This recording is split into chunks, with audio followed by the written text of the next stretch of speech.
अरे बापरे, विकी दादा परत आले का? लाईव्ह बंद करायची.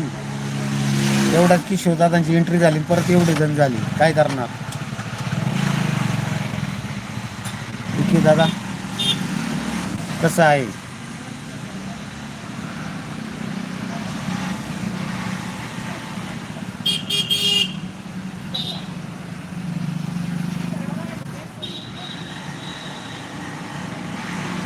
बडे भैया छोटा भाऊ तुमच्या पाठीशी आहे. हा बरोबर.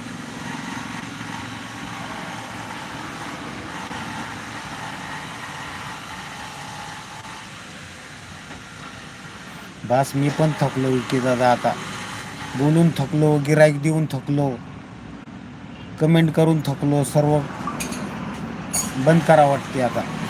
बस.